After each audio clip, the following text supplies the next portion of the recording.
ये AC circuit का एक क्वेश्चन है जिसमें हमें सीरीज एलसीआर सर्किट दे रखा है और उसके कंपोनेंट के क्रॉस वोल्टेज ड्रॉप की आरएमएस वैल्यू दे रखी है। कैपेसिटर के क्रॉस वोल्टेज ड्रॉप 80 वोल्ट है, रजिस्टर के क्रॉस वोल्टेज ड्रॉप 40 वोल्ट है और इंडक्टर के क्रॉस वोल्टेज ड्रॉप 50 वोल्ट है।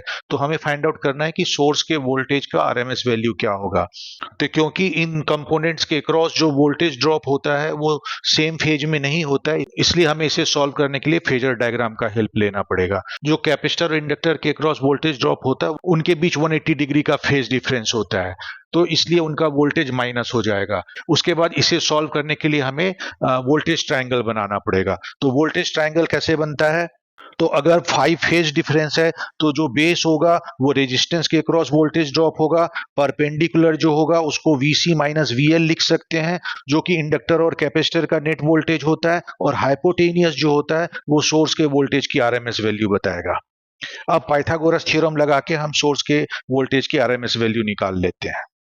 तो पाइथागोरस थ्योरम मैंने अप्लाई कर दिया। अब वैल्यू पुट करने पे मुझे सोर्स के वोल्टेज की आरएमएस वैल्यू आ जाएगी। तो वी स्क्वायर आएगा 30 का स्क्वायर प्लस 40 का स्क्वायर, तो वी स्क्वायर इक्वल टू 2500, तो मतलब वी आ जाएगा मेरा 50 वोल्ट।